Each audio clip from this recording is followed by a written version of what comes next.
Welcome to A Woman's Brew, where women talk about beer. In today's episode, we're going dry for Dry January. I'm Joanne, and this is Tori. Hello. And we're two beer-loving women on a mission to get more people drinking and talking about great beer. Come join us.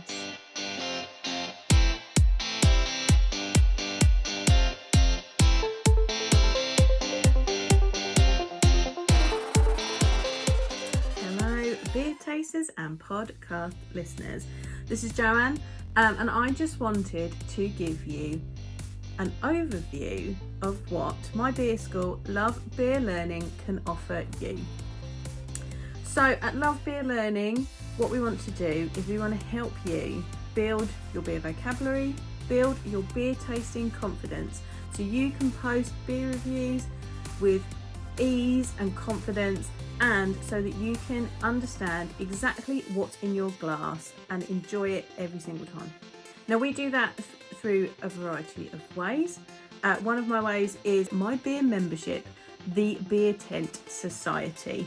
In the Beer Tent, we look at a different beer style every month. We look at its history, we look at the style guidelines for it, which are a little box that we put beers into, but we can then decide by doing a live tasting and comparing several examples of that style, whether it fits into those guidelines or whether it doesn't, and whether that's a good thing or a bad thing. Because sometimes going outside the box is a good thing. By understanding beer vocabulary, by understanding beer styles, you will become more confident in your beer tasting, and you're going to become that beer expert that you want to be. So come join me in Love Beer Learning. If you've got any questions, you can email me at lovebeerlearning@gmail.com or come to the website lovebeerlearning.co.uk to find out more information. I would love to work with you, so come join me today. Now, back to the podcast. Right, bit of a continuation from our episode last week, which was a bit of a 50-50. Yeah, and now we're going full dry. Full dry today. Well, I say we're going full dry as I've got a comparison in front of me where one's not full dry. But the whole episode outside of that is full dry. So it's going to be interesting. I think we were just talking before we started recording about I didn't know much about alcohol-free stuff, and then I started researching, and now I'm finding all these things that sound really good. So I'm really excited to try some of the stuff today. Are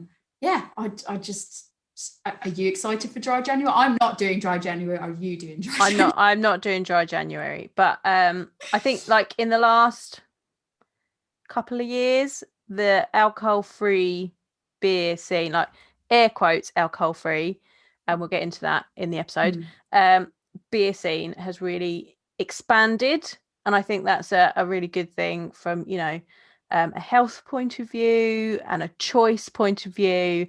And I think it's going to be, when we are allowed back to a pub, it'd be really good for there to be like a wider range of low and no alcohol beers for people to have if they are designated driver, have if they are having some time off of drinking alcohol, or just to have in between, just between regular beer to stop those nasty hangovers the next day.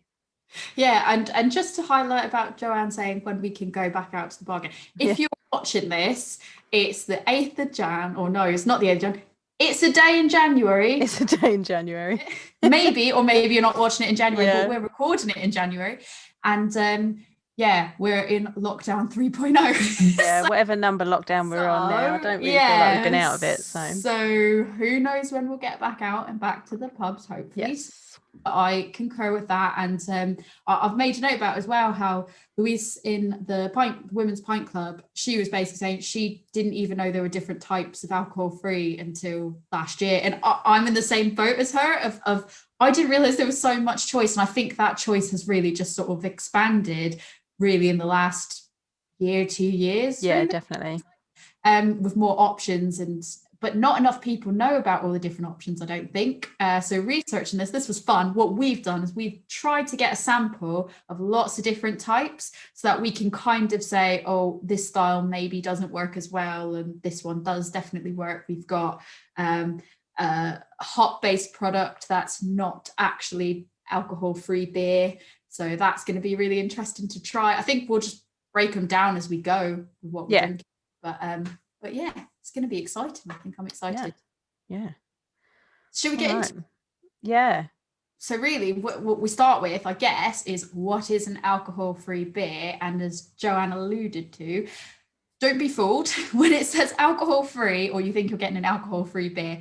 It doesn't necessarily mean 0% alcohol. It's usually, from what I've seen, tends to be a 0.5, but there's numerous categories. So you've got your alcohol-free, which means that it's no more than the 0.05%. You've got de-alcoholized beer, and that's no more than 0.5% alcohol. And then you've got your low alcohol beer, which is no more than 1.2%. And then your alcohol beer, which is 1.2% and above. And that's not obviously including table beer, which we can talk about in a minute, which tends to be lower ABV, but it doesn't categorize as alcohol free. So it's just something where if you're not drinking for a particular reason, you can't even have 0.5 or 0.05% alcohol, you need to go completely 0%. There are some out there they're harder to find, but I would just urge you to not rely on a label that says no alcohol. Actually look at the percentage, because you might not spot it right away, and it might have that 0.5% or the 0.05%. So it's just something to be aware of, in my opinion. My understanding of it, from what I looked into it, is that the reason it ends up having that even small percentage of alcohol has to do with the brewing process. It's unavoidable to get that small percentage, and then you have to use different processes to remove it, including, filtration of it or boiling it off. Joe, I don't know, you're the technical brewing person. Do you know more about this than I do? Well, I've looked into why alcohol-free, air quotes, has 0.5% alcohol still in it. It varying from 0.5 to 0.3. So that is considered a trace amount of alcohol by standards. Because, for example, a ripe banana can have 0.4% alcohol in it. And some burger buns have 1.28% alcohol in it. Burger buns. Right, so obviously, when you make bread, you've got yeast in there. It is. You want it to add the airiness to the bread to give you nice, light, fluffy bread, and so it does ferment a little bit. Like it's the yeast that's used in beer is very similar. Brewer's yeast is very similar to baker's yeast. And people have used brewer's yeast in beer and in bread, and baker's yeast in beer variously, because it does a very similar thing. Is that why when you make bread with beer, is that what kind of makes it come out even sometimes better? Well, so that helps with the yeast. So you generally need to put a bit of yeast in beer bread, but the carbonation helps to make your bread lighter when you use beer in beer bread. But if you had a pint of a beer with 0.5% alcohol, you would only get half a teaspoon of alcohol in that whole pint. Whereas if you compare that to a beer that is 5% ABV, you're getting 5 teaspoons of alcohol in that pint. So they say that it doesn't actually matter how much alcohol-free or low alcohol at 0.5% beer you drink. It's not going to get you drunk. You're going to have to drink an awful lot of it to get drunk, because the amount of alcohol that's in there is very similar to what is in orange juice and bananas. And drinking orange juice and eating bananas does not get you drunk. I'm just wondering, do you have any burger bun recommendations? Is there a place I should be getting my bananas and oranges? Because I think that I need that. Those burger buns that are 1.28%, I reckon it's those really sweet, like brioche. I love brioche. Are you telling me that I can get a bit of alcohol in my brioche? Heaven. I'm excited. Thank you. And then looking at regulations, in the UK, 0.5% is not restricted by alcohol licensing. However, the article that I was reading says that there is a little bit of discrepancy with food labelling regulations from 1996. Now, I'm wondering if this has changed recently, because the food regulations from 1996 say that only drinks under 0.05%, so not 0.5, That would be 0.05% alcohol-free ABV, versus de-alcoholized. have to be alcohol-free. But I'm looking at these and they've got alcohol-free written on them. And they're 0.5. So I think maybe there's been a bit of a regulation update, which is maybe one of the reasons why we're seeing more now, because it's easier to create them. So I actually had that as well. I thought that was, I listed as a fun fact for me, the fact that apparently you don't need a license to sell anything considered alcohol-free under the EU guidelines. Now, I don't know if that changes now with Brexit and suddenly this is now something that has to be renegotiated or possibly. I don't know. But UK restrictions say that 0.5% is not restricted by alcohol licensing. So it was interesting though, because I've done self-checkout on some of these because we'll sort of go through, I can say where we got them from and everything.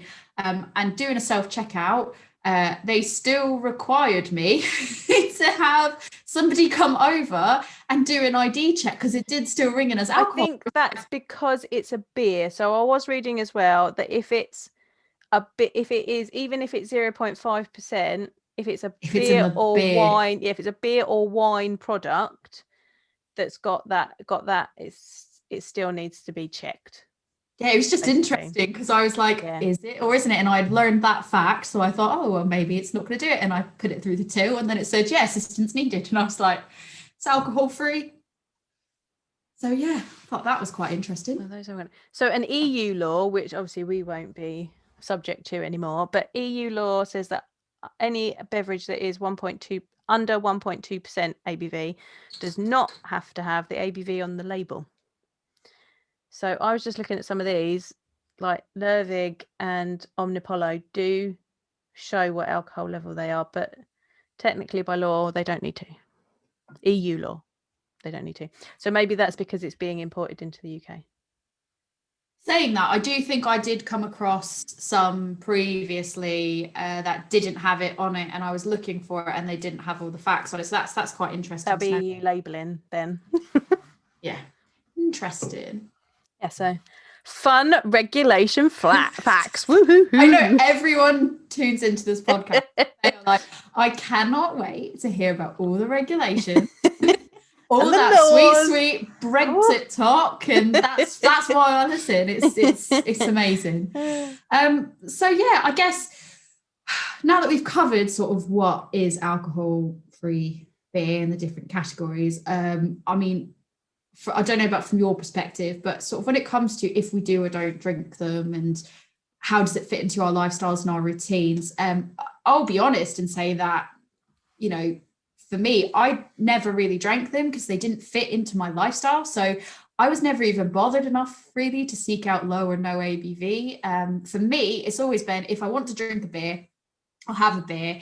If I'm off the alcohol for whatever reason, I'll have a coffee, a water, a juice, basically any soft drinks or anything that's just not beer. I've never felt pressured by my friends or people around me. I've never felt, you know, that FOMO of I have to have it if I don't want to. If I'm meeting somebody out and I'm a designated driver, I'll have a light sort of half pint, a low ABV half pint, and then Diet Coke.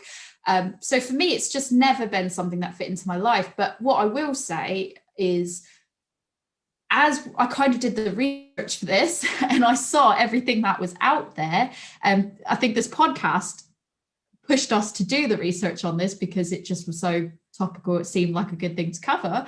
I saw so many options, and now I don't know if it will fit into my life in more than maybe during a weeknight when I feel like I've had a really stressful day and I'm just going to have a beer. Maybe then that's where it'll fit in. But more so, I just want to know what they taste like, and if I find a few that taste good, I'm all about it. How about you? Do they fit into your life at the moment? So I have tried some previously. Just because I wanted to see what they were like, basically. And also my husband and I are trying for a baby. So there's that point where, like, you know, there are points where I'm not drinking, and I've also looked into can you drink alcohol-free beers while you're pregnant? I think that's a very personal choice because there is obviously still a small amount of alcohol in it. There is no research that says whether that amount of alcohol could affect you. So it's definitely personal choice and discussing it with a doctor before anything else.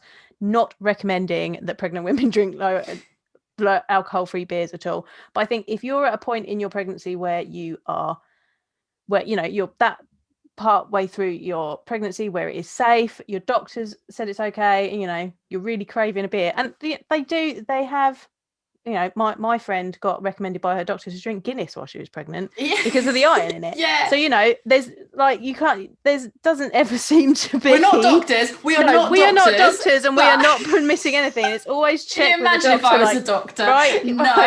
No. So it seems to be very mixed messages about things.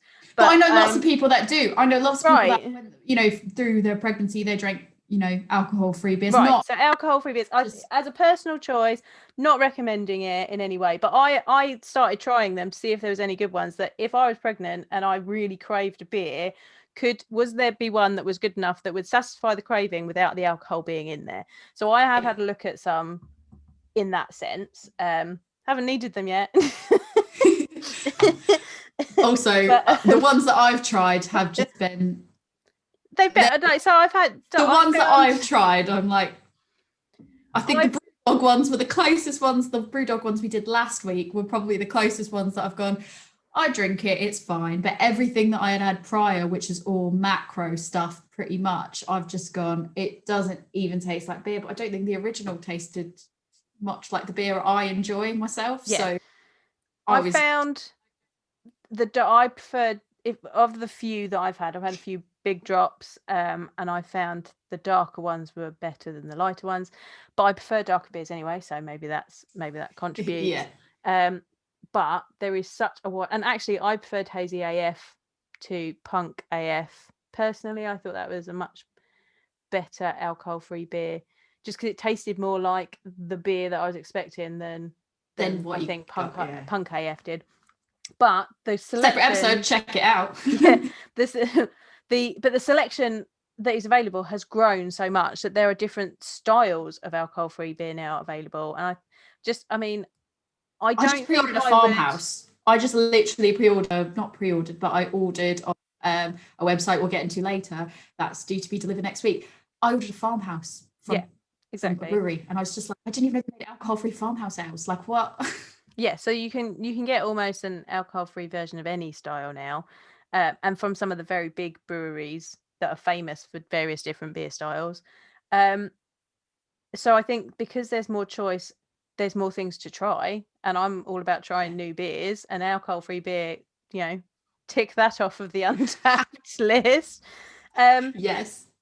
But if I want a proper beer, she says, air quotes, and maybe that opinion will change by the end of this episode once we've tried all of these. Well, that's what we're here for. Yeah. Change our opinions. I think I would go for a proper beer over a alcohol-free one, just because it's that I'm drinking, so that's my opportunity to drink this beer. Whereas if I'm drinking an alcohol-free one, that's kind of taking away an opportunity from another delicious beer I could try. Yeah. Well, on a weeknight, if you don't drink on a weeknight, you don't feel you're taking that opportunity away. You're missing that opportunity to try something else. If it's a Friday, Saturday night where you're normally like, let's get on it, we're in lockdown time, you kind of go, do I really want to take it away by having an alcohol-free? No. But I think if you're it could change. I think in the future it would be really good to see a wider range of alcohol-free beers available in bars and pubs, so that you can pick something that's sits within the styles that you're drinking that day, so that you can your alcohol intake overall is less. It's funny you say that, because we will get into some of that later from feedback that we got about what people would change. So spoiler alert, but we'll in a bit, I think. As far as where we sort of started to get this information from as well, to gauge some of the things we're looking out for when we try beer, we basically we put the call out on numerous platforms. So we did Facebook, Reddit, Instagram, had some conversations with people we know in real life. On Facebook, it was sort of across various groups, and the results are in. We got a total of 43 responses at the point of which that I stopped and started doing all the nerdy facts and figures. Yeah, she's got a spreadsheet, people. I did do a spreadsheet because I became so fascinated with everything that I was finding, and the such good responses that we were getting as well. I was like, I didn't know. I thought it would be like no, and instead, do you want to know percentages? Go on, because the one on my Instagram stories, it surprised me at how many people said no.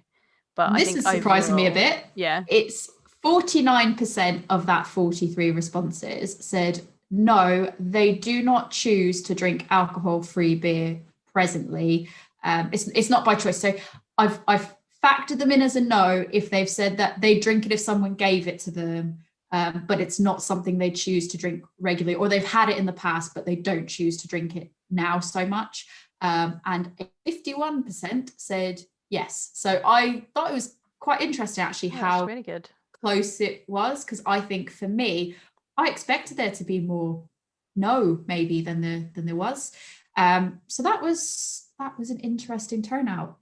What I did think was interesting was we'll get into it when we discuss what people don't like or why they don't drink it. But in the ladies' pint club that we're in, the majority of the people did say no. It was sort of 50-50 split almost, but the people that said no all said no because the taste was not worth the calories. And I thought that was really interesting. It was like, I don't want to waste my calories on and just wasting my money on something that I just don't think tastes good enough to bother with. So I just have beer, and when I'm not having beer, I'll have a water, or I'll increase my water intake and hydrate before I do anything else. It was funny. But yeah, so we asked sort of people what their habits were with drinking, and some of the responses we got back. So we had Geraldine from the Women's Pint Club.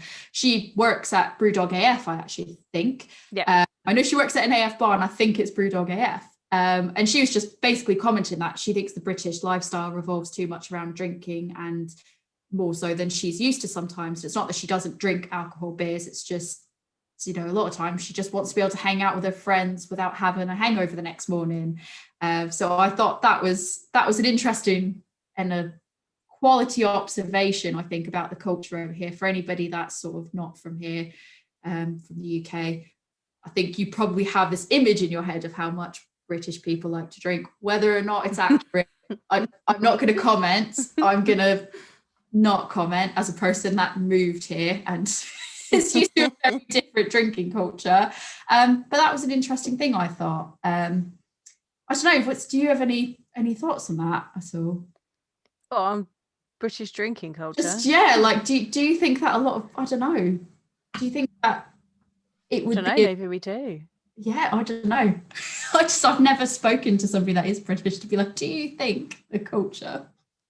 I mean, I know as a child it was very much like, I would go with my grandparents to visit my nan had lots of sisters, and we would visit various ones at the weekend, and so me and my brother and my nan would stay with my nan's sister, whichever one it was we were visiting that evening, and my granddad and whichever great uncle it was would go to the pub and then come back, and then we go home. And it was like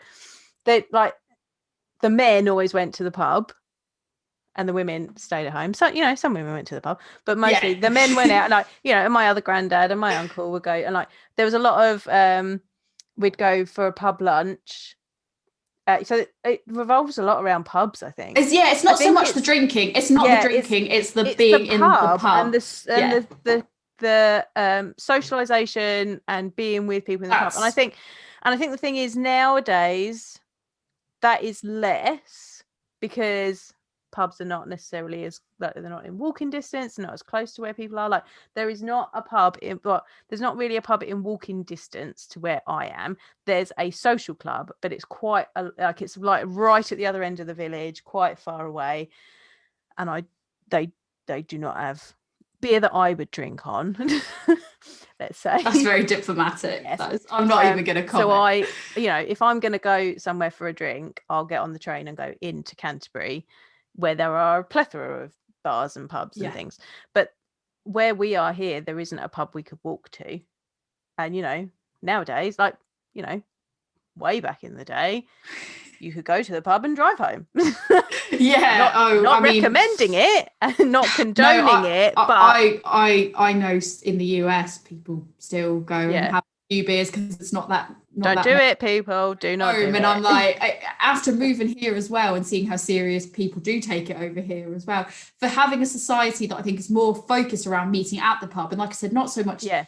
It isn't so much the drinking. You've nailed it. It's more about the socializing around a pub. Having a culture that's more focused on that, but is also like, but we don't drink and drive. It's just, that was interesting when I first moved here. But yeah, I thought that was, it was an interesting comment from her about she just wants to hang out with friends that hang in the next morning. And it was, I thought that was quite good. Yeah. So, there was that. And a lot of people kind of commented about, more so when they're cutting down booze, they want to cut down calories, they want to cut down alcohol, they want to be a bit healthier. But Sarah Marie from Women's Pint Club, she said she does it when she's having a day off, but she wants to treat herself, and that's how I can see it fitting into my life. If I found ones that I like, would be the treat, I think. So and I think there's one that I found really, really interesting that I wanted to say was I don't know if I'm pronouncing this right, because I don't know if there's a different way to say it, but Monique is how I would say it. She commented from Craft Beer Lovers Forum, and she is from Germany. And she was saying, so she works, from what I understand, she works at a bar. And she was saying that she loves drinking alcohol-free beers between bottle shares and tasting, just as a refresher. And something I also didn't think about was the fact that she works as barkeep. So when somebody wants to buy her a drink, or she's socializing with the clientele that is at the bar, she can have alcohol-free beer without anybody questioning, why are you drinking that on the job? Or she can stay mentally, there and not worry about drinking too much beer or too quickly. She can still do her job. And I never thought about that. Yeah, that's a really good point. I found that really interesting. But she also said that Germany, they've got so many more alcohol-free beers available to them than it sounds like our market does, which, saying that, I think it's more within bars and pubs and supermarkets, more so than what we have here. Not necessarily that we don't have it, it's just hidden away a bit more. Yeah, it's more difficult to find, Well, I had gone up to a seminar in London for work, popped by old Brewdog Old Street AF, had a flight with my lunch before I came home. Totally acceptable because it was alcohol free. Yeah, exactly. You could be like, it's great. I was like, I can have a fly of beer. It doesn't make a blind bit of difference. Went back to work. Oh, that's well good. That and no one's looking at you while you're in there. Like, what is she doing? It's lunchtime. You're like, it's alcohol free, and I'm classy. I've got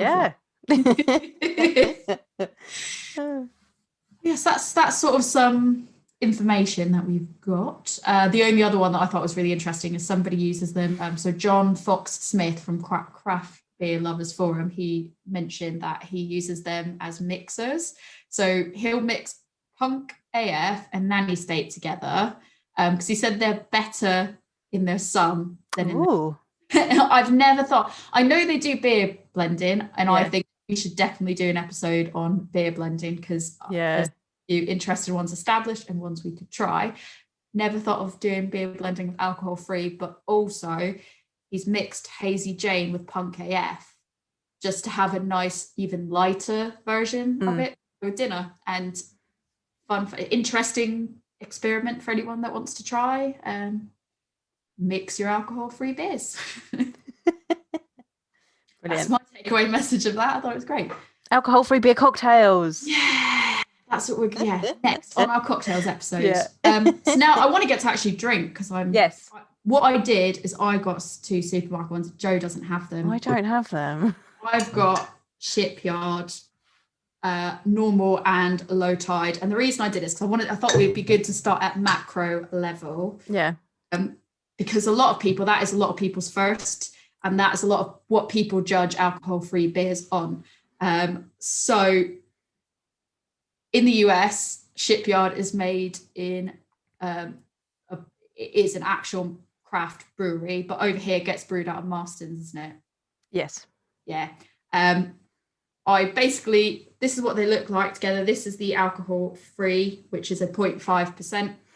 This one is the normal one.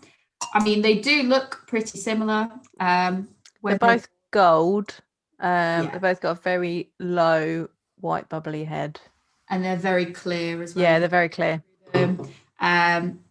So when you come to smell them, there's a noticeable difference. The low tide does not smell as appealing. It has more of a sulfuric smell to it, and I'm not digging it. However, what I'm surprised by is the alcohol one. As a person that's a big fan of actual Shipyard, I don't think it smells that bad. So I've never drank a Shipyard over here because I was like, I think I've had it before once, and I was like, it's not Shipyard, is it? But the alcohol-free one, I'll give it credit that it tastes like a very light beer, but it tastes like a very light macro beer that I don't normally drink. But it does taste like a beer. So quality. And then the normal Shipyard actually tastes quite nice. So actually probably finish that because it's not that bad. Surprised by that. So with that, what are your dislikes before we actually open our first can? What is your actual dislikes about? Do you have any dislikes in particular? Yeah, so ones that I've had, I find them very thin on the body because obviously they're not using as much malt because they don't want those fermentable sugars. I find that they can be very sweet because that sugar has not been fermented away. And they can be very fizzy because I think they get force carbonated. Yeah. So if you can get beers that aren't like that, to be fair, the ones I had at Brewdog AF were very good, actually. So we will see with our incredible selection that we've got today whether we can find some more good ones. Yes, to be fair, what I'll say is looking at my stats again, most of the people's complaints had to do with taste, mouthfeel, and smell. All secondary to that, it was all comments about not being worth the money, not good value for money, not really wanting to pay for something that wasn't alcohol. I don't know what their price points are of these. Both of these two were sub £2. So I didn't find them too expensive. But so I think it depends on what your price point of beer is that you buy normally. So, we're the kind of people that are paying £6-7 for a beer. Yeah. So the alcohol free beers at £2, we're like, whoa, bargain. But if you're buying your real ales from Tesco's that are £1.70 and then you're picking up an alcohol free that's £2, then you are going to be like, well, why is this more expensive or a similar price to an alcohol based beer when there's no alcohol in it? And I think one of the reasons for that is to make them have the flavors that are similar to an alcohol based beer, they have to use a lot more specialty malt, which is more expensive. So you are paying at the end of the day for the ingredients and the process. Yeah, and I think a lot of people's comments as well. So in line with the taste, one of the things that people specifically pointed out that I thought's worth highlighting, that's quite interesting actually, a lot of people mentioned that it tasted like unfermented or unbrewed beer. And that was the problem. They've said it does taste unfinished to them. And a lot of other people have said it just doesn't scratch that itch for them. Even if it tastes slightly similar, it just doesn't have the same itch scratching ability to pass off as a beer for them. So it just wasn't worthwhile for them. Meanwhile, the other people have all kind of said what they liked about it was more so about their usage than the taste itself. No one's really commented as much about the things they like and why they choose to do it. To say, oh, I really like the taste in particular. The taste is what I enjoy the most about it. I think the taste, when it comes to why do you drink it, seems to be a secondary, whereas why don't you drink it, that is the biggest reason. So I thought that was quite interesting. So yeah, all right, let's crack our first beer. So the first one is Lucky Saint. We thought we'd start off with a few that we got from the supermarket, just because we thought it would be good to have a look at things that are more easily accessible to people if people didn't want to put in bottle shop orders or go direct to brewery. This seems to be one that gets mentioned a bit, so I thought we'd give this one a go. Yeah, I've not had this one, but I've heard of it as being a good alcohol-free beer. Yeah, I was surprised because you look at it, and just to show the bottle again, there you go. It has a bit of a macro-y look to the label and where it sits on the shelf. I think you wouldn't, I don't know, maybe it is macro, but it's saying that it's brewed. Everything I could see didn't suggest it was sort of owned by a bigger company. So correct me if I'm wrong. Shout at me on Instagram, adventures_in_optimism, and tell me if it is actually macro and I've got it wrong. But I was just surprised that this one was mentioned so much, and I don't know if it's just because it's the best one out of the grocery store. I don't know. Right, in the glass. Mine's very lightly. It's not crystal clear. Yeah, it's not crystal clear. There's a little bit of matter in there, stopping it from being completely clear. It is a yellow, streaming carbonation bubbles. Low head. On mine. Oh, you've got a decent head in yours. Oh no, I only got a low white bubbly head. Best beer pour. You've got a good head, yeah, on yours. Yeah, I do. It smells like a good lager. It does look nice. Like there might be some bits in it, like it is unfiltered. Mine's got a bit of yeast in the top of the neck. Well, it's crafted with over 400 years of proud brewing heritage. That we leave our beer unfiltered for maximum flavour. There we go. There you go. Oh, that's actually a really nice lager. It's an interesting smell, actually. So it's got a real creamy cereal smell. I've got a really interesting pleb description to give you. Go on, come on then. It smells like the beach. It smells like the beach. Yeah, like when you go to the beach, you're like there's sun cream, and you got the sand, and it's I don't know, it smells like the beach to me. So I'm getting like a grainy. I'm maintaining that. A grainy malt aroma. It's got a nice amount of malt in there, and I get a little bit touch of spice. Those Hallertau hops, slightly. Yeah, there's a spiciness to it. Slightly spicy from those lovely noble hops in there from Germany. So this one is the de-alcoholized beer. If we're going by the old rules that we know is in place, it's a de-alcoholized 0.5%. And we bought this at Tesco's for £1.80, or if you've got a club card, get in, it's £1.50. Woo woo. I really like this. I'm surprised how much like a beer it tastes, actually. Yeah. Like it's got it's really crisp. There's like there's a hint of bitterness, which is balancing out a sweetness that I think is coming from it. And there's like a bit of a biscuity cereally malt in there. I really get lovely. that more at the end of the sip. It's like a cereally type flavour that kind of comes through and lingers a bit, but it's really nice. Like if I had an alcohol lager like this, I'd be like, I'm a lager girl. I would drink it again. I would drink this. Yeah. Like sitting in the sun. Sitting out in the sun in a beer garden, drinking a pint of this. Yes, please. I'm loving it. I'm really surprised how much I enjoy it. Like the first one, I mean, obviously we're taking the shipyard out of it. Yeah. The first one, it's good. And I like that it's called by Not Another Beer Co. And I like the name of that. And it's got like a decent body to it. Like it's not thin. It's not thin. It's not overly fizzy. It's not thin. It's got a nice body to it. I like it. But I like this really one a want lot.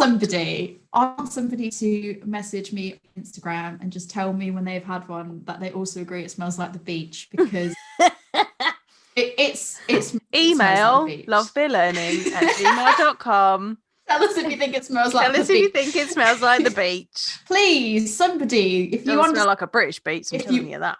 Well, it smells like an American beach. So if you can just smell it and you agree with it, please tell me so I know that I'm not a freak that's on my own. A lot of cereal vibes on it, and Yeah. I really like it. You're I right. really like it. I like if that is available in a pub when I'm back at a pub, I would have that have in it. between things. I would have it. I would definitely have this again. Like Yeah. night, just when I'm like, oh, I'm having a crap day, and I could succumb to having a beer, or I could just have a non-alcohol beer. That would definitely be the one that I'd go to. And if I was recommending to somebody else that likes lagers, I would definitely tell them to go with that. I'm wondering if it's the unfilteredness about it that makes it as good as it is. Yeah. Don't know if it's a part at all. Because it's not had the flavour stripped out of it. No, maybe it's just that German goodness. Maybe. Germany, I think. I like it. I'm putting that aside because I'm going to drink some more of that later. But yeah, I've saved most of that. I like that one. To that. That's a good start. I like that. Yeah, I like that we're off to a good start. Yeah. Water, because I don't want to mix up the taste. So the next one that we've got is the McKellar Drink in the Sun. That's what it looks like. I was really surprised. Got this one at Sainsbury's. Really? Yeah, Sainsbury's. Yeah. So I got this one for both of us, and shocked that I found it at Sainsbury's, and it was around. I couldn't find the exact price, but all the non-alcohol free, all the alcohol free seemed to be at the £1.50 price point. Okay. So I was like, okay, couldn't find it on their website. Don't know if it was a mistake, but I found it at the right time. It's an American style wheat ale, so quite excited for it. I like a wheat ale as well. Yeah. So with the McKellar stuff, Marianne from Women's Pint Club said she likes the McKellar Limbo series. So apparently they do different. There's a Limbo series. They do different, I think, fruit flavors. And what she said, which I didn't know, and admittedly I didn't look too much into this beyond what she's told me, they've developed a yeast to use in them and create a whole new style of beer, as opposed to just using what's existing and calling it alcohol free. Apparently they've created a whole thing. Oh, that's fun. This smells amazing. Very clear. It is crystal clear. Not quite what I expected for a wheat. No, it's bright yellow. I would have expected some haze for a wheat beer. That's what I was expecting. Yeah, crystal clear. Some streaming carbonation bubbles. Nice thick fluffy head though, which you do expect from a wheat beer. Getting. Strong grapefruit. Yeah, it doesn't. Bit floral. The wheat beers, I don't normally get this type of smell to it, so I'm. Yeah. It's lighter than what I would expect.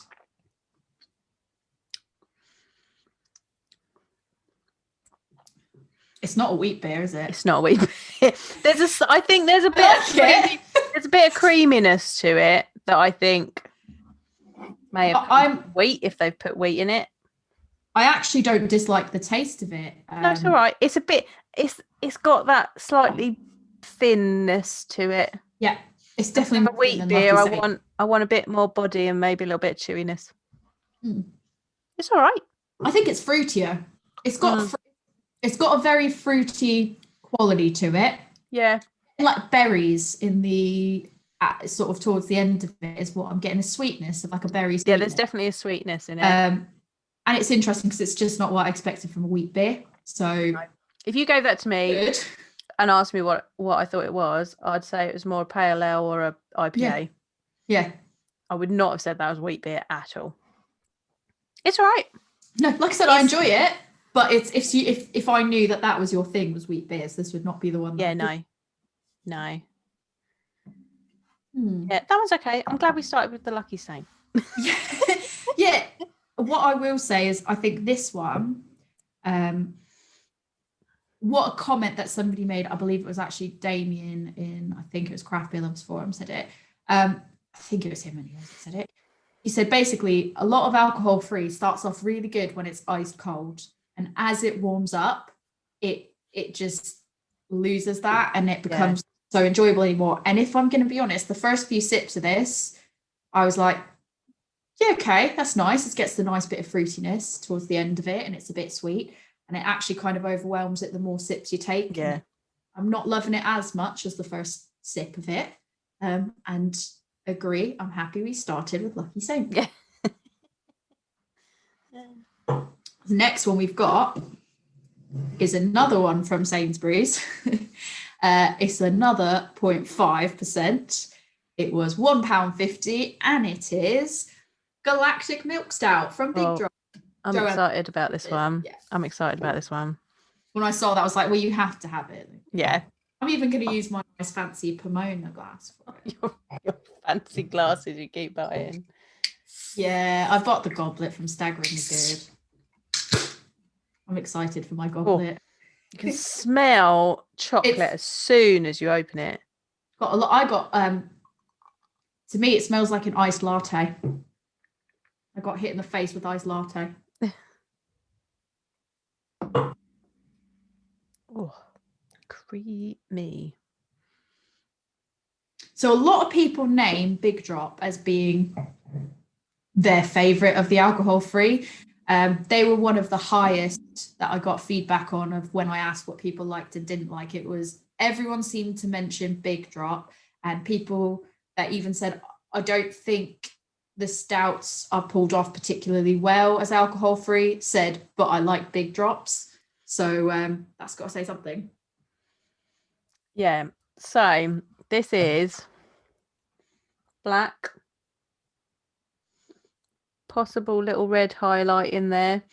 Yeah. Creamy beige head. Definite coffee, creamy chocolate, sweet in the aroma. Oh, It's a little bit thin for a thin, but stout. I don't know if it's the type of stout that I particularly enjoy. I don't know if it's the thinness to it or if it's just a bit too bittersweet for me. It tastes like it does taste like a stout, but it tastes like the type of stouts that are more cacao bittersweet. Yeah. The sweetness that you get in the aroma is not necessarily following through in the body. There's some dark roast coffee in there. If it tasted the way it smelled, I think I'd love it. Yeah. But it tastes a bit more bittersweet. Yeah, there's roasty bitterness in there. That the chocolatiness that you get in the aroma is not necessarily following through in the taste. It's all right. It's not bad. I'd like it to have a little bit more body, but I think for me, say that a lot about stouts. For me, who's a hoppy person more so than a stouty person, although saying that I've become more of a stouty person, it's just not the type of stout that I enjoy. It's not bad. So it tastes more like a traditional. On the taste. I can't fault it on the taste. It tastes like it tastes like a stout. Representation of a no frills stout. It's just not one that I particularly like. I like a bit of fake flavours. She's now junky. Give me the lactose, give me the pastry stouts, give me I've had alcohol stouts that are this thin. So I have as well. But I think the difference is when they're thinner and the ones that I've had that are actual alcohol that are thinner, I've enjoyed more so because the amount of flavours within it have been what I've enjoyed. So the flavours in it have actually made up for the thinness, whereas this is it's the very basic, like you said, coffee roasted and the bitter sweetness of it. If you like that in a stout, you'll probably like this. It's got lactose in it, P.S. Oh, it doesn't taste like it's got lactose in it. Because it's milk stout. Lactose, but I meant if it says milk stout, it has to have lactose in it. It just doesn't. It's not like it's a little bit there, but it's not massive. Oh, Bramlin Cross hops. That's interesting. kind of getting a bit of nuttiness in it now at this point. Yeah. 91 calories per can. That's not bad. Yeah, and it's gluten free. So for everybody that says the calorie intake, try the big stout. Yeah. Big drop Galactic drops. milk stout. Yeah. Big stout. That's what I'm going to call it. I've got the hazelnut one coming. Oh, yeah, that's a good one. So I'll be interested to try that because I'm expecting that to be a bit sweeter. Yeah. So I'm hoping maybe that will be more for me than this one is. But I'd pass on this one personally, just for personal preferences. I'd potentially drink it if it was an option in a pub and I was going for something alcohol free. I'd drink it. I might pick the Lucky Saint over it. I'd still order the Lucky Saint. I think the McKellar, it's all dependent on where I am and what I'm feeling at the moment. The big drop, I probably would just go with the Diet Coke. No, see, I'd pick this over a Diet Coke any day. But I'm not a soda drinker. We established that earlier. So yeah, so Big Drop really was the most talked about one. So I thought that was a good one to pick up when I saw it in a Sainsbury's, and I was like, hey, why not? I think they've consistently had the biggest range of alcohol-free beers because they are an alcohol-free brewery. Yeah, and I think as well they are just more. I think a lot of other, like you said, they're an alcohol-free brewery, whereas other breweries will make a alcohol-free beer. And I think Big Drop just get the name out there more. They put it out there more to the general public. So maybe that's why you tend to see that being more mentioned in that circles, just because they get more airtime, really. Yeah. But I hear they do them all really well. That's sort of first one I've tried, really. So it'll be interesting to try the hazelnut one. So moving on to that, those are all the ones that we got in supermarkets. The next step up from that is going direct to a specialty shop or an indie bottle shop or direct to breweries. So the next one we're going to try is one that we've got from the bottle shop. So I got this from Rainville Superstore for £2. And I also got from them, this particular brewery, another one as well. So it's Lervig, No Worries. I also got the Driving Home for Christmas, and that's what the can looks like. And the Driving Home for Christmas was very cinnamony, very Christmassy flavoured. I actually really, really enjoyed it. And I know some people didn't, but I think they didn't enjoy it because they don't really like cinnamon. And this had loads of cinnamon, and it's one I would definitely drink again. So I've got high hopes for this one. Yes. This is one of Grace Laura Barker's, Grace Laura Baker, I think it is, on Instagram. She really likes this.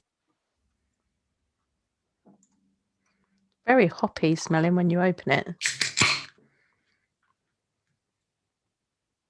It is Grace Laura Barker. That's what it is. Grace Laura Barker really likes this one.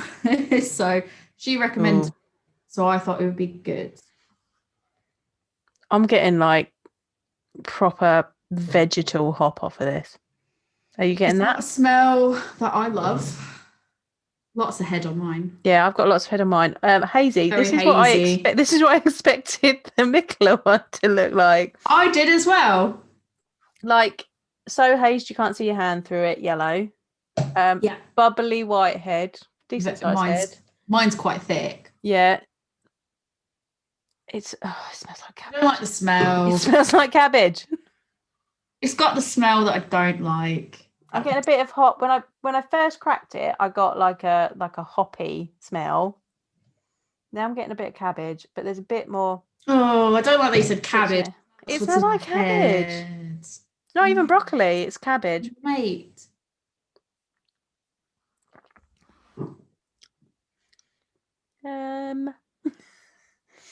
So I've just tried it.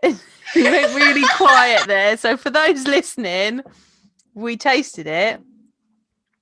I don't know how to. It's not got a lot of carbonation to it.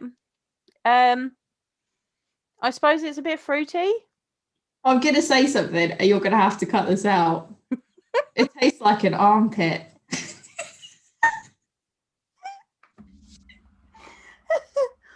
I'm not a fan.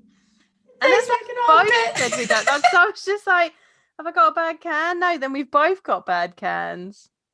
I don't like it. Bad can. Yeah, I think but it has like it kind of has sort of a melony quality to it, but the smell of it, I think, disrupts my tasting and it bothers my taste. It tastes like just weird. No, I don't like it. Bottom of the list. Where's my lucky saint? I'm gonna have to drink something else. It tastes like soup. It tastes like soup. It's got a bit of a weird mouthfeel. Like tomato soup. Yeah, I'm not a fan of that. Minestrone. It's very minestrone soup. Minestrone soup, anybody? Please. That's two now. Let me know. Let me know if Lucky Saint smells like the beach, and let me know if you think the Lervig No Worries tastes like minestrone soup. Not a fan of that one. Quickly moving on. What are we drinking next? I'd still try the grapefruit one because I think the grapefruit one's supposed to be really good. I was really looking forward to this. That's it. I think it was really good.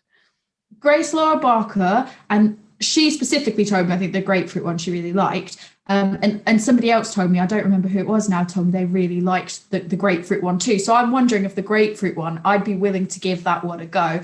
But I think what's interesting, and I think it rings true right now, is I had it in the advice section, but I think it's good now.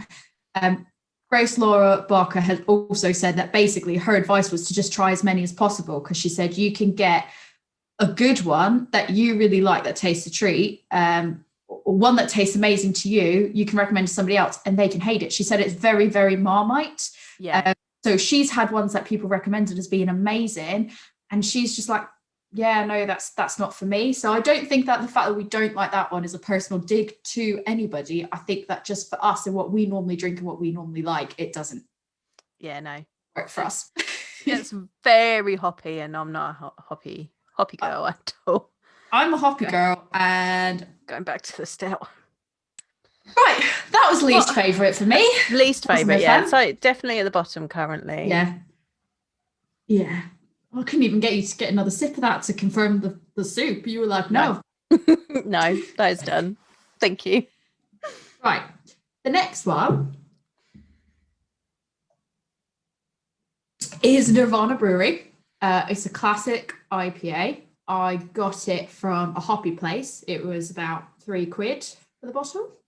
They have all different styles, Nirvana does. I think they might be an alcohol-free brewery as well, because every scene from them is alcohol-free. They've got this is the IPA, they've got a pale ale, and I think they've got a stout as well. I have a funny feeling I might have had this before. It smells all right. Yeah, it smells all right. Move that gross glass out of the way. It's very clear. Yeah, I agree.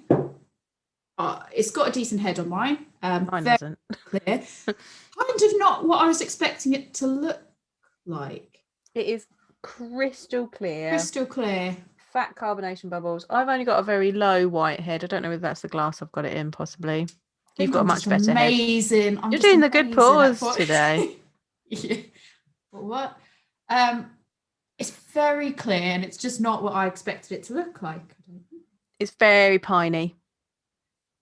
And there's like a citrus in it though. Like I'm getting there's citrus. I'm getting more, I think, lemon more so than anything else. There's something herbal and spicy in there. I would say like tea type. Yeah. I think if I was not having had a sip yet, it smells light and it smells like it's going to be thin.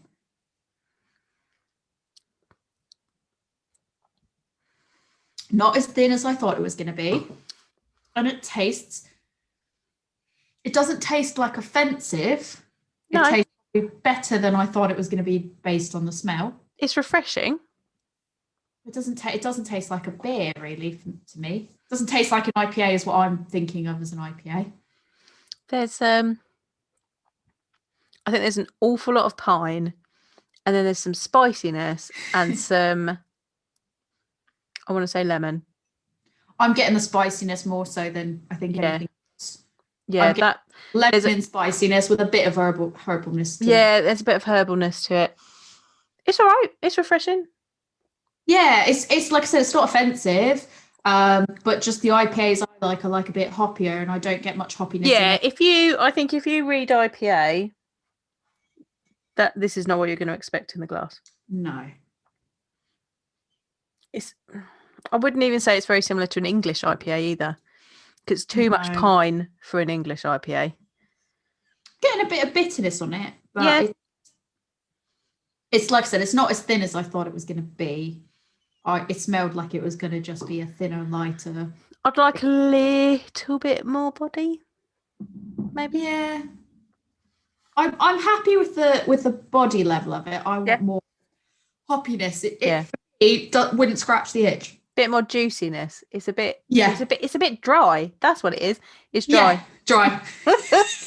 And I don't want Definitely dry. I don't It's want dry. my IPA Well, to be dry. maybe you do in dry January. Maybe I do. Dry January, dry. But it's just I'd drink it if someone gave it to me. I wouldn't turn it down at all. It's just No, I would not what I seek out. I'd turn down the Lervig. I wouldn't turn this down. Yeah, definitely. What are we trying next? Ooh, next one is Omnipolo. Do you want to try to pronounce that? Because I don't think I can. Blabber's Sopa. Say that again. Blabber's Sopa. It sounds amazing when you say it. For me, it would just be like blah blah blah Blah, blah, blah, blah. blah blah. There's an accent over both of the A's, and I don't know what those accents mean, so I could still be saying it wrong. I think is that an umlaut? That's over the second A. This one I got from Aberdeen Hop Shop. This one is a more expensive one. This one was $4.99 and it's for a 330ml. It's a lovely looking design. It's pretty.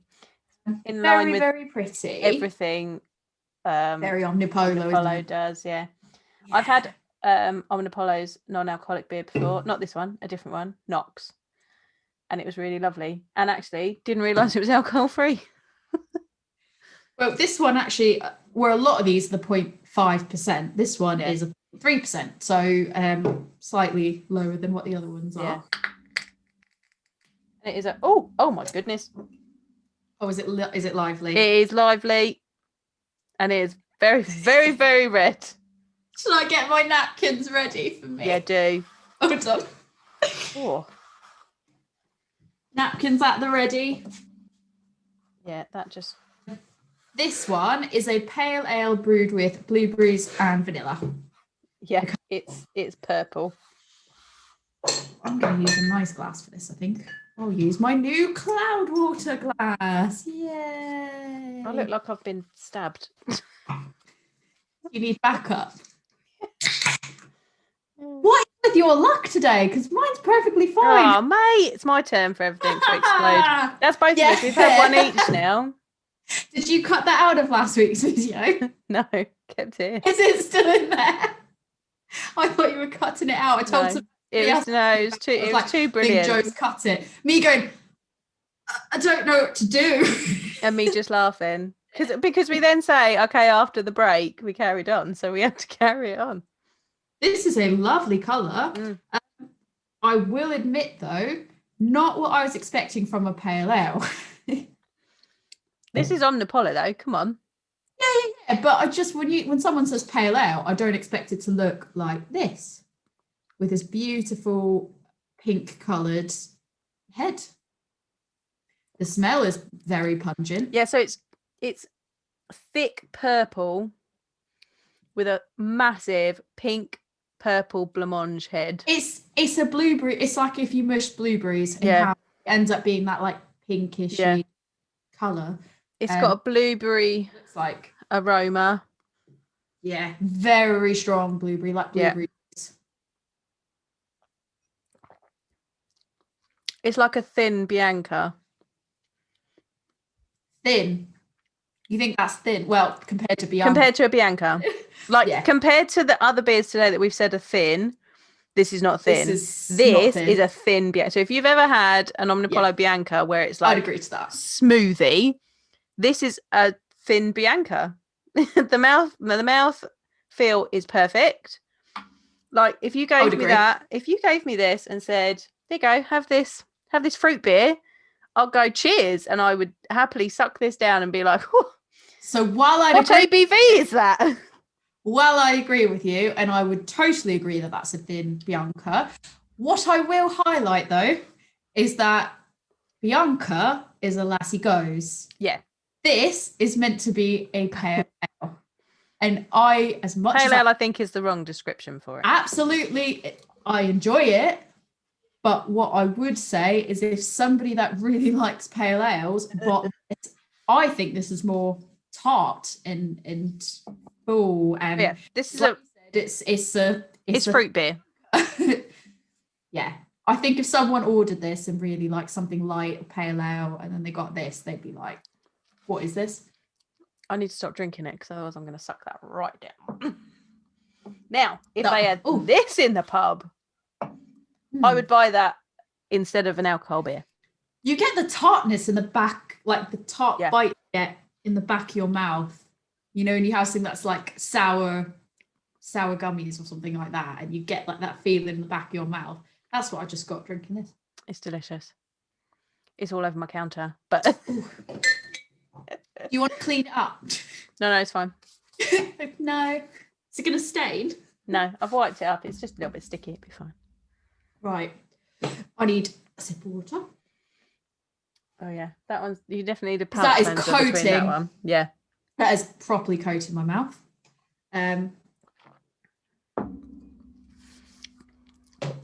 The next one that we've got is another big drop. So this one, bit excited about. It's called Fire Cider, and it's a pumpkin spiced 0.5% beer. So I got this from Big Drop directly, but I did have to order it as a 4-pack. So it was a 4-pack for £9.80. So not too bad. And it is, to be fair, it is 440 ml. So 110 calories for the whole can. That's not bad. Yeah. I feel like I'm full from that Omnipollo. No. I'm very carefully opening this now, just in case. Ooh. So it smells very cinnamony. Lots of cinnamon and nutmeg. I've got a lovely head on it. Yeah, and it's got that nice reddish tinge colour to it. Yeah, it's like it's like chestnut. Yes. Brown. Red. Your head's better than mine on this one. It's got a nice fuzzy, fluffy cream rather than beige head. Agree. Yeah, lots of cinnamon. Lots of nutmeg in that aroma. I'm getting a touch of coffee. It's roasty. I'd get roastiness from it. Yeah, there's roasty in the body. It's a little bit toasty. What I'll say about it, it's got the spices, it's got the spice element in it, but it's not what I would consider a pumpkin spiced beer, if I'm honest. Because it's not spicy enough?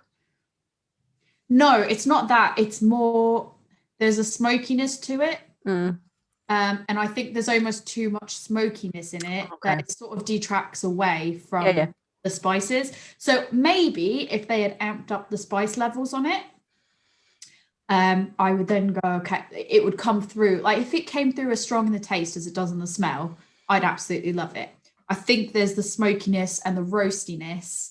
Saying that, the name's called Fire Cider. I think it is the perfect name for what this tastes like. And I think it's perfect for the cold weather. Like, in my opinion, it's really great for autumn, going into winter, sitting by a fire pit or what have you. Perfect for that. And it tastes nice. It's just not, when I get excited about pumpkin spice beer, this isn't what I think it's going to taste like. See, I really like it.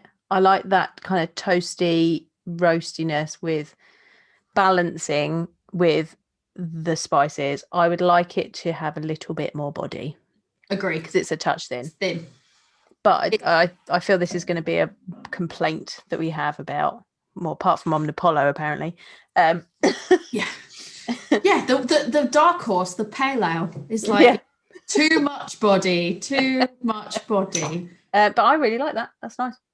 But that's it. Is I really like it, but I think the thing is it's when it's not matching in your head with what you're expecting, and it's something you're really excited about, as opposed to when you're pleasantly surprised. It's a lot different to when you're like, I'm really excited about a pumpkin beer, and then you have it and you go, oh, it's good. Like when we did the pumpkin beers, and we went, I'm really excited to have this. Oh, it's good, but it's that.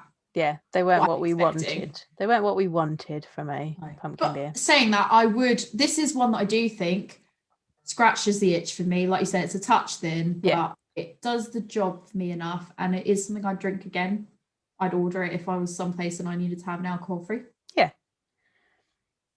Speaking of beers that you're excited to try and you hope don't let you down, moves us quite nicely onto the next one. Yes. Our next one is Crunch AF from Hamilton. So our next episode, this will lead quite nicely into our next episode, because next week's episode, spoilers, will be amped up beers, and we happen to look at regular Crunch and Crunchier. So this will be interesting to see how this AF beer holds up against the regular Crunch and if you look at this label now and then you look at what we hold up later, the label is pretty much identical, bar that one tiny bit in the corner that says AF, and somebody on the beer groups ordered a Crunch. They got a Crunch AF, and my response was, I guarantee they got the labels confused and grabbed the wrong one. And the person that packed it responded and said that's exactly what happened. They keep them on the shop floor in different sections, but when in the back room they keep the breweries together, so they grab one by mistake.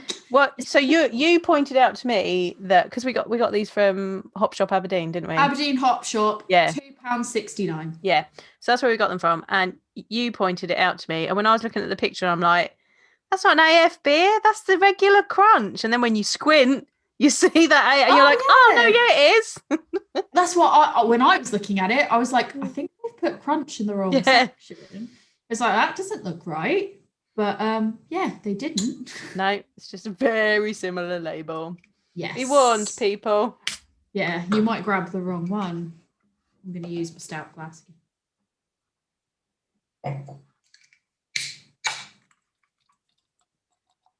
It smells nice. It smells nice. Like the original smell. Yeah.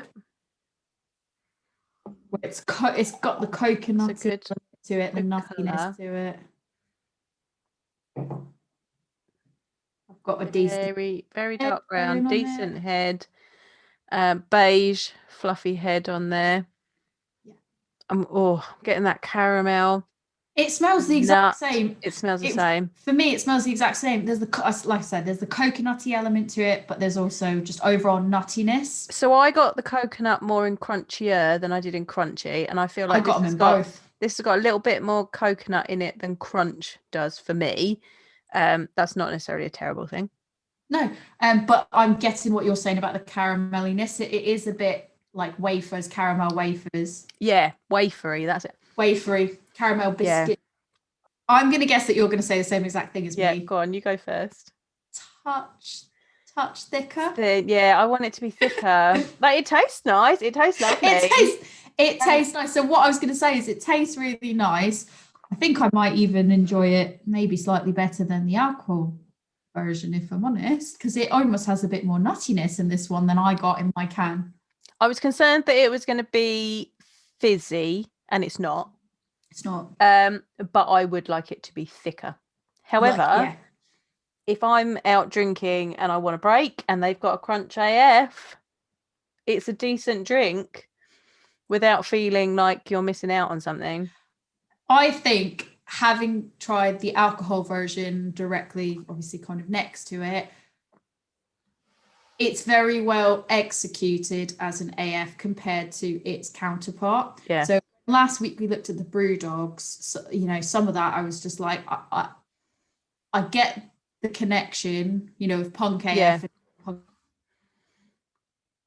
I get the connection, but just don't think it could be two separate beers to me. This crunch, I can tell that that is what's supposed to be. It's nice. I like that one. I like that. I like it more than the Galactic. I would definitely have that. There's a heavy coconutness that lingers. I think for me, it's just sort of lingering in my mouth. Coconut. I still, my criticism for it is still the same as it was for the normal crunch, which you'll see next week, which is I want more peanut butter. But if I didn't know if that was supposed to be peanut butter, just nutty, I'd really like it. Yeah. It's roasty, it's biscuity a bit, it's caramelly, but it's not really peanut butter. All right, America, calm down.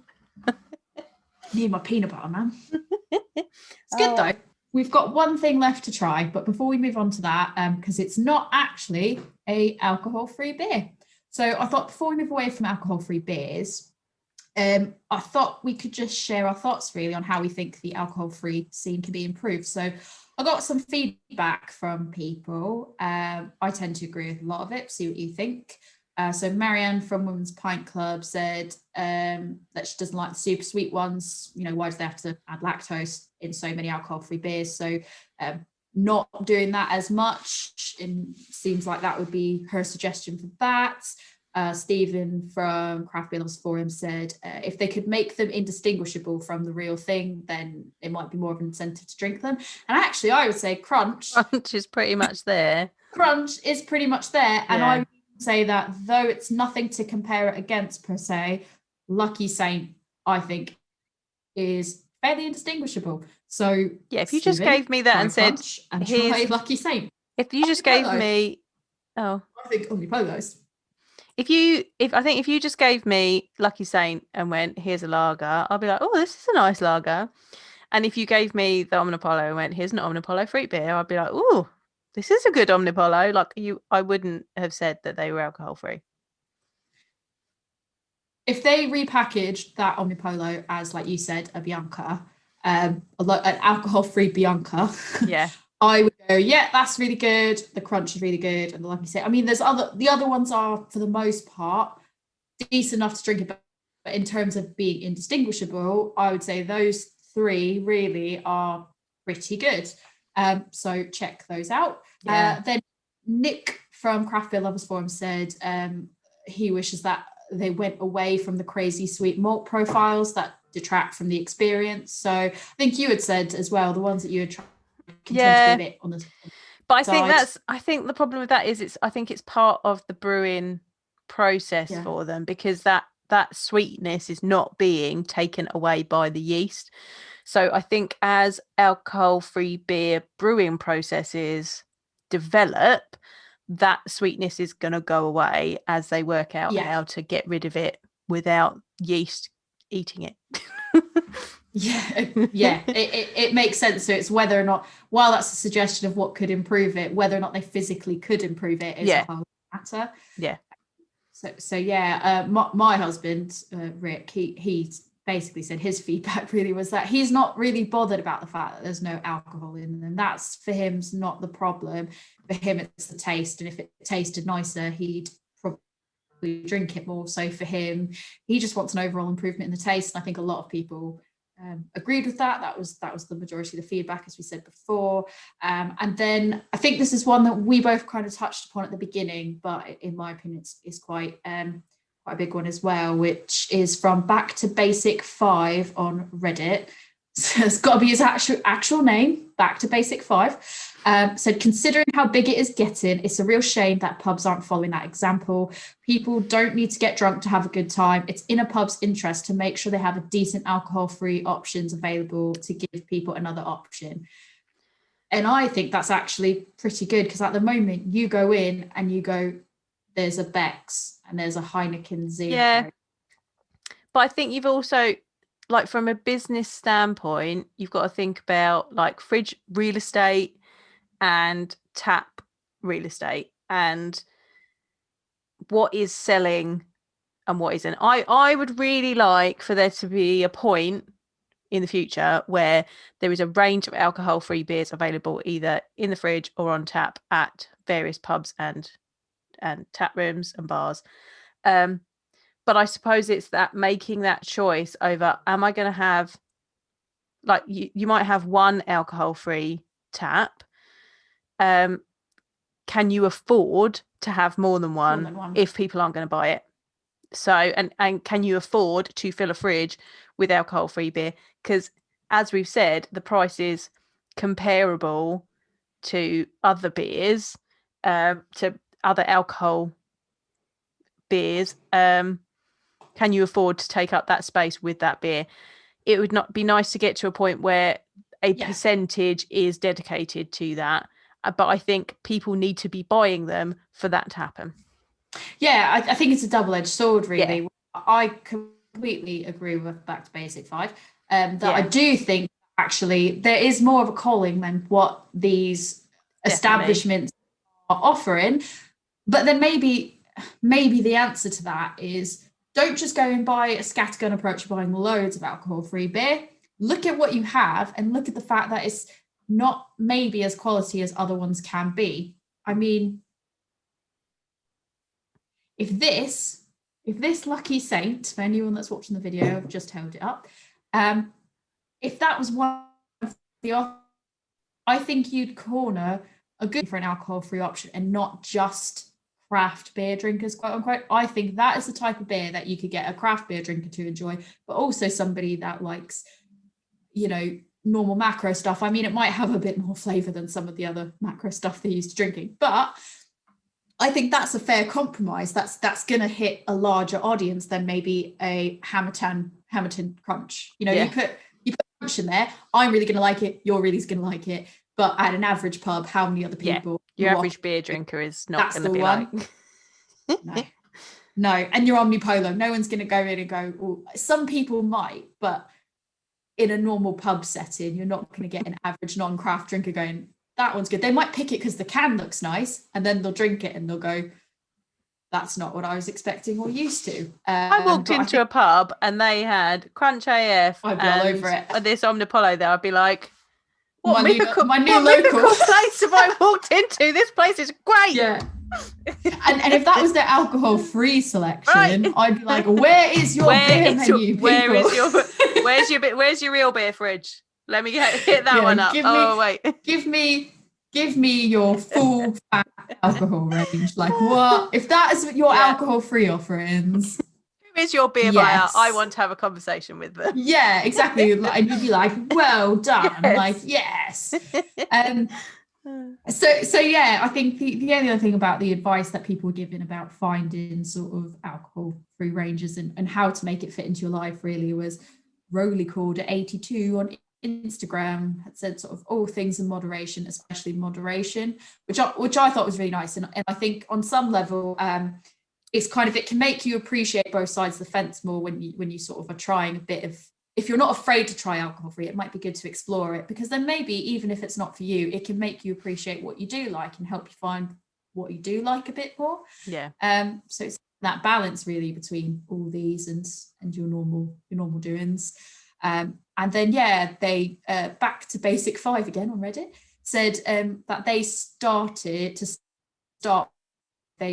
at the supermarket level, and since then they just kept sort of discovering more and more of what was right for them. And I think it again brings back to what Grace Laura Barker said, which was you have to try, you just have to get out there and try things to find out what your favorite is. So put yourself out there, try things you wouldn't normally try, and with that we can move on to the next bit that again I was really excited about trying, which is the alternative hop-based products to, instead of it being alcohol-free beer. I've had to hunt this down. Yeah. a Cloudwater soda, which is a green tea and Simcoe. I really wanted the pineapple one, but this one, it was really difficult to find without going to Cloudwater direct, and I didn't want to put in a full Cloudwater order. So I got this from Aberdeen Hop Shop for £2.49. Will be really interesting to see how green tea works with Simcoe. And what I've no preconceived notions on what I think this is going to taste like, because soda can mean a few different things. No idea what it's going to be. Yeah. So it says it's an adult soft drink infused with flavors from the brewery. Which could mean so many things. Which could mean anything. So many things.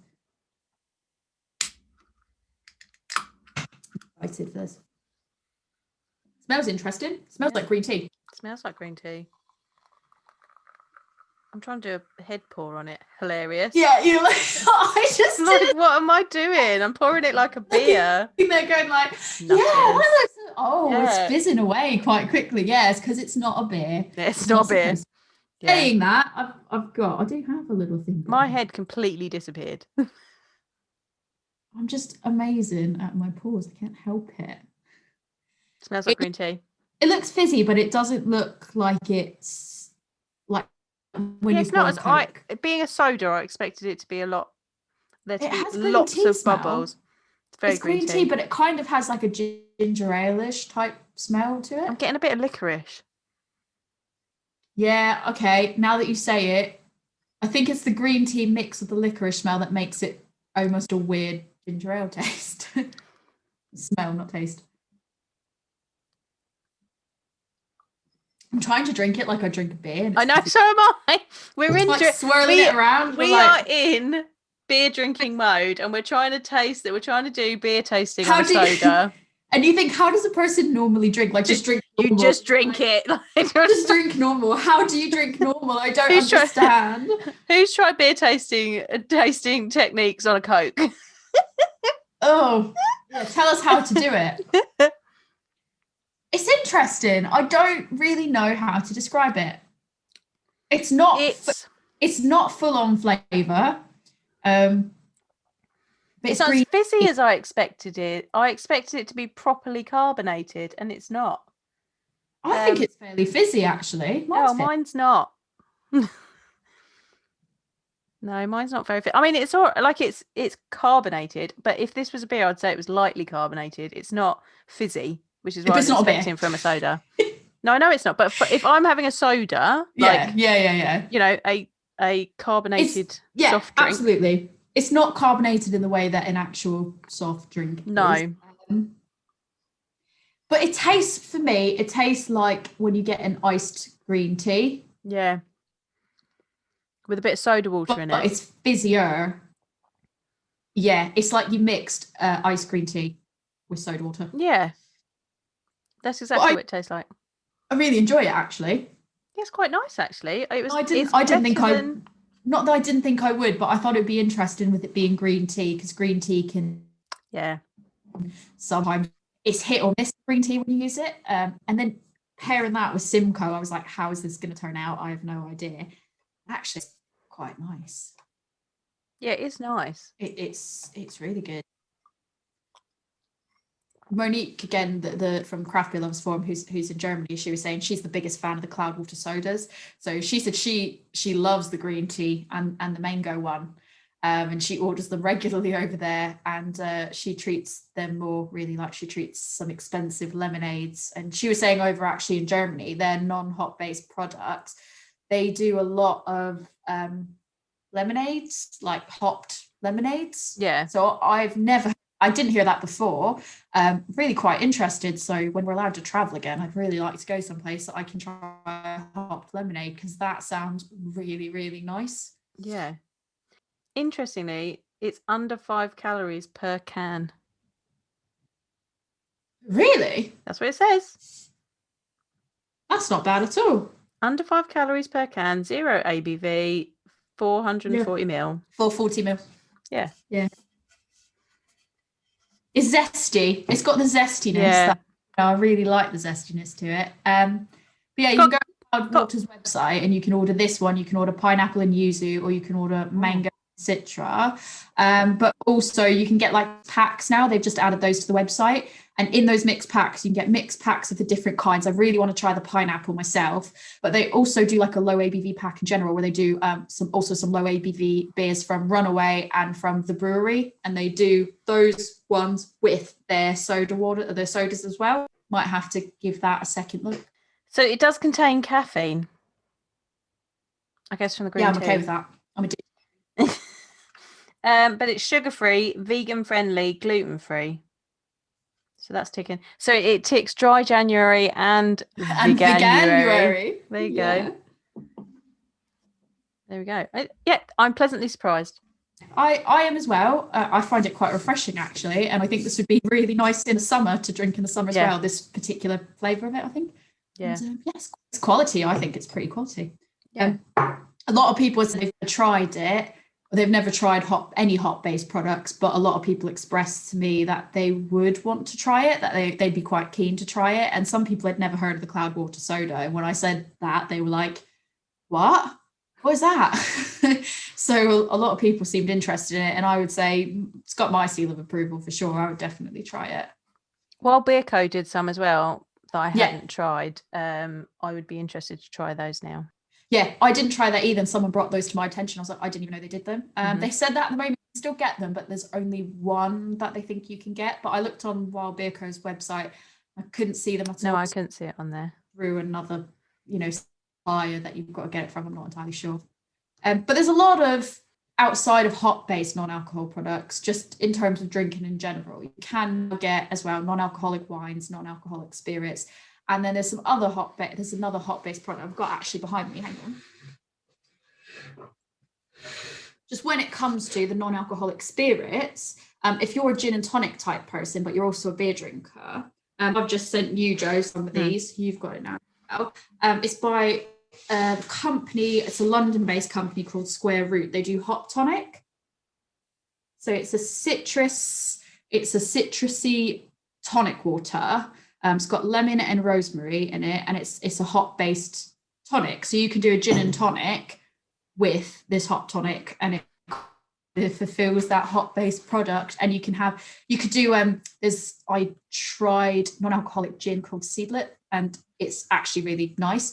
So you can make a non-alcoholic G&T with it, and still be in your dry January, still be doing hop-based products, and having a really good cocktail. So that is one to try as well. So yeah, that'll be interesting to play around with and see what I can create using that. Have you ever had any other non-alcoholic based alcohol products, I guess? No. No, I haven't. I've heard of them, but I've not tried them. Fair enough. So yeah, that's really kind of it. So the only other thing that I wanted to mention, I don't know if you've got anything else to mention, but websites dedicated specifically to buying non-alcohol free. So where I've actually done a separate order. I've got the new range Tiny Rebels coming because I'm really interested in trying them. I've got a McKellar oatmeal stout, a non-alcohol oatmeal stout, it's a flat white oatmeal stout. So I thought that's really interesting. I've got a Farmhouse ale coming that's alcohol free. Got a lot of stuff coming, and I got them at wisebartender.co.uk. They've got the price points vary from like just under £2 to like your Omni Polo, £4 or £5, but that's because it's a brand name that's making it. But they had obviously a very good selection of alcohol-free beer, alcohol-free cider, wine, spirits, everything. It's all alcohol-free on that website. You've also got drydrinker.com. I think they also do subscription services. There's a few subscription services which we've mentioned in our subscription episode. And then another website that Back to Basic 5 from Reddit had turned me onto. It's called sobersauce.co.uk. And I really like the name. So I didn't see it when doing my preliminary Googling for websites. So thank you, Back to Basic 5, because I like the name, makes me smile, and it's another one to add to the list. Brilliant. So yeah, any final thoughts from you on these? Well, what's your favourite one? I'll tell you what my favourite one is. Like top favorite, I give you like a few. It's so Yeah. difficult to say favorite because it's when you've got different styles. Let's do top good, that's ones better. then. Top ones: Lucky Saint, Yep. Milo, Crunch, and I really like the Cloud Water. Yeah. But it's hard to compare the Cloud Water because it's not a beer, so it's a separate league to itself. Yeah. Yeah, no, I agree. So Omnipollo I think is my top one, just because I'm a fruit beer fiend. Lucky Saint, Crunch. I quite like the milk stout and like the big drops as well. I like those. I was going to say, for me, the big drop was the middle range, where I have it again, but it wouldn't be like it. I'd have it again, and I do think that it tastes like a beer, but it wasn't. It's not something that I'd be craving over a normal pumpkin one. And the the Galactic, not Galaxy. It's a middle range for me because it's just not the style I like, but I do recognize that it tastes the way it should. It's just not for my taste buds. And then I would say the McKellar's not bad, but it's definitely lower end. Yeah. And the Vig was absolute bottom for me. Agreed. Just no. Sorry, anybody that enjoys it. Continue to enjoy it, but it's not for me. No. But I'd probably I was going to say I'd probably take that over I'm a beer multi, but actually I'd probably rather have the I'm a beer multi. If you'd quick, you can have one. I'm a beer multi or Lervig. No worries. Which one? I'm a beer multi. Oh, that's bad. That's why I was like, I think I would rather have. No, I wouldn't. No, I would have I'm a beer multi over it because at least that felt like it felt like it was interesting and well crafted. Oh God. Yeah, I think just wasn't to my taste. To be fair, I don't even think that this wasn't. I don't think it's well crafted. I don't think it's not well crafted. I just think I just don't like it. I think it's just a weird combination. I'd rather almost have at least the pickle one was there was a refreshing element to it. So it kind of redeemed itself, I guess. Yeah, that one was just a bit too soupy for me. The Lervig. Let us know if you've tried any of these, which ones you like, which ones you don't like, which ones you agree. So I am happy if you want to give me suggestions. But reach out to both of us. Joanne, where can they find you? I am A Woman's Brew on Facebook, Instagram and Twitter. If you would like to come and find my beer school and learn more about beer styles or beer tasting techniques, I am Love Beer Learning on Facebook, Instagram and Twitter. And you can find the website, lovebeerlearning.co.uk, or as said before, email us. You can get hold of me and Tori and the beer school at lovebeerlearning@gmail.com. Where can they find you? You can find me on Instagram at adventures_in_hoptimism. And if you could please get a Lucky Saint and tell me if it smells like the beach to you, or at least if you understand what I'm saying when I say it smells like the beach. That will make me feel ever so good.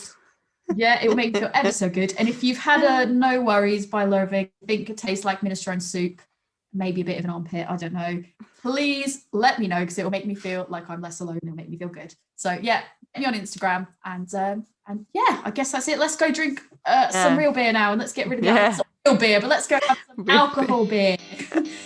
Cheers.